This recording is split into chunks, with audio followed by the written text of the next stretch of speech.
నమస్కారం. ప్రజా టీవీకి స్వాగతం. నేటి ముఖ్యాంశం. శ్రీ సత్యసాయి జిల్లాలో అన్యాక్రాంతమవుతున్న వక్ఫ్ బోర్డు భూముల విషయంలో జిల్లా వక్ఫ్ బోర్డు చైర్మన్ మొగల్నూరులా గల్లమెత్తారు. ఈ సందర్భంగా ఆయన మీడియా సమావేశంలో మాట్లాడుతూ కదిరి నియోజకవర్గంలో ఉన్న వక్ఫ్ బోర్డు భూములను చాలా వరకు పరిరక్షించామన్నారు. ఇంకా కొన్ని చోట్ల భూములు అన్యాక్రాంతమయ్యాయి. వాటిలో కదిరి ఆలం ఖాన్ వలి దర్గా భూములు కూడా అన్యాక్రాంతమైనట్లు కొంతమంది సోషల్ మీడియాలో పోస్టులు పెడుతున్నారని, ఇదే విషయంపై వారు ముందుకొస్తే వాటిని కూడా ఖచ్చితంగా పరిరక్షిస్తామని అన్నారు.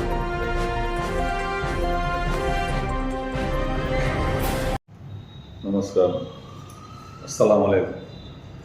కదిరి నియోజకవర్గం మైనార్టీ ప్రజలకు వక్ఫ్ బోర్డ్ ప్రాపర్టీ గురించి మొన్న ఒకటో పార్ట్ చెప్పాను. పార్ట్ 1 అని చెప్పేసి కొన్ని వివరణ ఇవ్వడం జరిగింది. ఇది రెండవ పార్ట్లో మేము ఏమేం చేశామని తెలియజేస్తామనేది పార్టుగా వివరించి చెప్తామని చెప్పాను. అందులో భాగంగా ఓబుల్రెడ్డిపల్లిలో మేము రంజాన్ నెలలో వచ్చి మసీదుకి ఇమాం మౌజన్లకి జీతభత్యాలు ఇవ్వడానికి కోసం వచ్చి మేము ఓబుల్రెడ్డిపల్లికి వెళ్ళాము. అక్కడ వెళ్ళి ఇమాం మౌజన్ల జీతభత్యాల కోసం మేము అప్లికేషన్ ఫిలప్ చేస్తూ ఉంటే అక్కడ ప్రజల్లోకి మేము చెప్పాము, ఇక్కడ ఒబ్బోల్ ల్యాండ్ ఉంది కదా, అది కూడా ఈ జీతభత్యాల ద్వారా మీరు ఉపయోగించుకుంటే చాలా బాగుంటుంది కదా ఇట్లా అని చెప్తే, మాకు ఒబ్బోల్ ప్రాపర్టీ ఇక్కడ ఉంది, ఎక్కడ ఉందినా మాకు తెలియదునా ఇట్లా అని అక్కడ వాళ్ళు చెప్తే, లేదు దివాన్ సాబ్కు చెందినటువంటి 12 ఎకరాల భూమి ఉంది. ఆ 12 ఎకరాల భూమి మీరు ఏమైనా చేసుకుంటే కనుక మైనార్టీ కోసం యూజ్ చేసుకోవచ్చు అని వాళ్ళు చెప్తే, ఆ ల్యాండ్ నాకు సంబంధించినది కాదునా, 3 అన్నదమ్ములు వాళ్ళు పాస్బుక్లు పట్టా చేయించుకొని ఊరికి మెయిన్ రోడ్లోనే ఉంది, ఎంట్రన్స్ లోనే వాళ్ళు చెట్లు పెట్టుకుని ఏదో వాళ్ళు లాభం పొందుతున్నారు.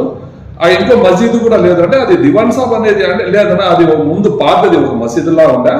ఆ మసీదులో ఎవరు నమాజు చదవడం పాత పడిపోయింది. దగ్గర ఇప్పటికి 30 ఏళ్ళు అయింది. దాంట్లో ఆదాయం ఇచ్చి నమాజ్ ఇచ్చాయని చెప్తే నేను నా స్నేహితులు పోయినప్పుడు లేదా ఈ భూమి ఉంది అని మేము చెప్పి వస్తాను. అదే రోజే కొంతమంది ఓబుల్రెడ్డిపల్లి వాళ్ళు వాళ్ళ దివాన్ సాబ్ పాస్బుక్లు పట్టాలు చేసుకున్న కొంతమంది అక్కడికి వెళ్ళి అప్పటికప్పుడు అర్ధరాత్రి దానికి క్లీన్ చేసి లైట్లు వేసి మసీదులో నమాజ్ ఇవ్వడం మొదలుపెట్టారు.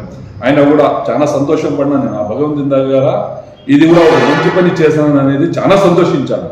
ఆ 12 ఎకరాల భూమిని డైరెక్ట్ నేను ఆ మసీదు ఇప్పుడు కొత్తగా మసీద్ కట్టారు, వాళ్ళకు చెందితే ఊరికి డెవలప్మెంట్ కోసం ఏదైనా చేయొచ్చు అని చెప్పేసి వాళ్ళకి చెప్తే వాళ్ళు నాకు అర్జీ ఇస్తే ఆ అర్జీని చేసుకుని నేను విజయవాడకి వెళ్ళి వక్ఫ్ బోర్డ్ ఆఫీస్ దగ్గర సిఇఓ దగ్గరికి వెళ్ళి కూర్చొని అక్కడ నుంచి నేను ఆర్డర్స్ తెచ్చాను.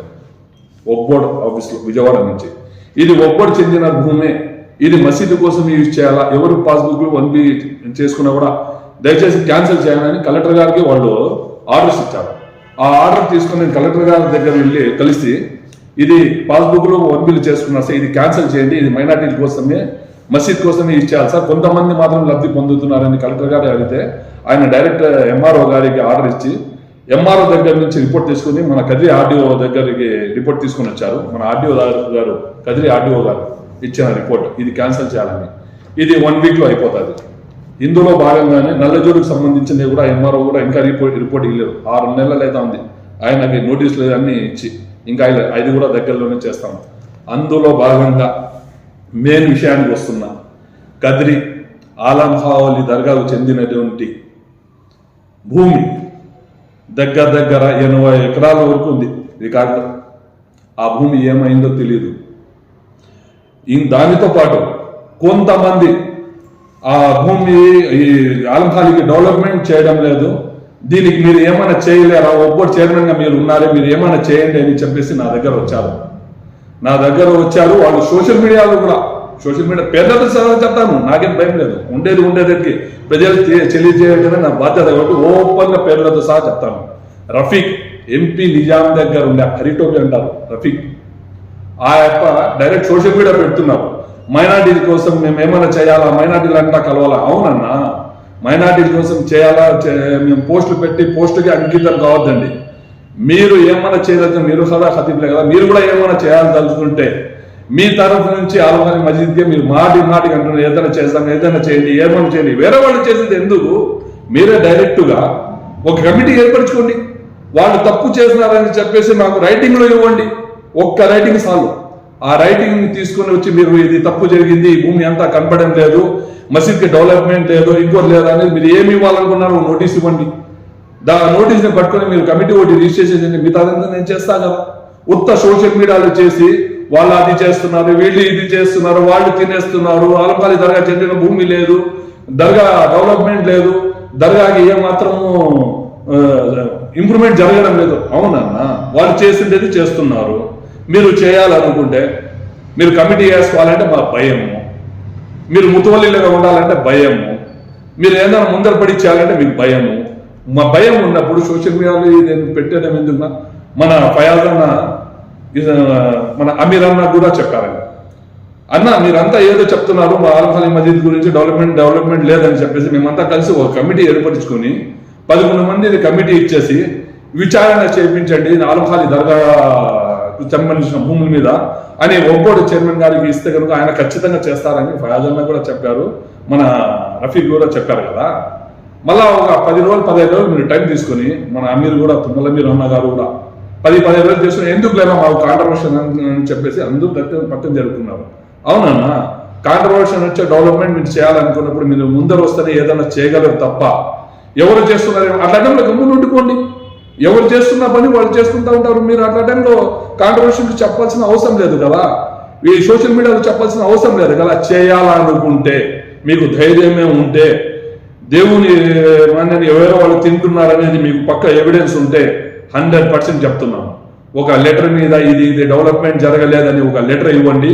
ఒక సొసైటీ ఏర్పరచుకొని 11 మందితో 7 మందితో ఇస్తారో 15 మందితో వస్తారో ఒక కమిటీ రిజిస్ట్రేషన్ పేపర్ ఇవ్వండి.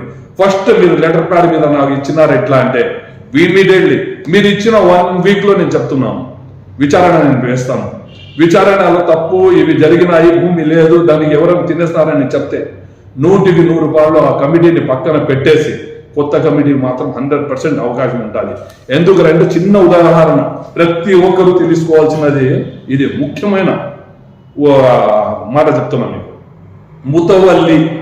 ముతవల్లీలు అంటే కొంతమంది మాత్రమే వంశ పారంపరంగా వస్తారు. ఎవరు?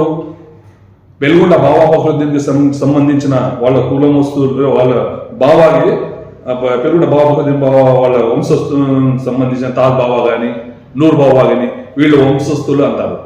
వీళ్ళకు కూడా ఏదైనా కొంచెము హెచ్చు తగ్గు ఏమైనా జరిగినాయి అని చెప్తే వీళ్ళకు కూడా పక్కన పెట్టేసి ఒక్కోడే దీన్ని స్వాధీనం పరుచుకుని ఇప్పుడు గవర్నమెంట్ నడిపిస్తూ ఉంది. వెలుగుండ దర్గా కూడా, ఇంకా కడప దర్గా కూడా అంటే వాళ్ళు వంశస్థులు, వాళ్ళ తరఫు నుంచి ఏమి హెచ్చు తగ్గు జరగదు, వాళ్ళు ఉండి చూసుకుంటారు, వాళ్ళ వంశస్థులే ప్రాపర్టీ కాబట్టి దాన్ని కాపాల్సిన బాధ్యత కూడా వాళ్ళు ఉంటుంది.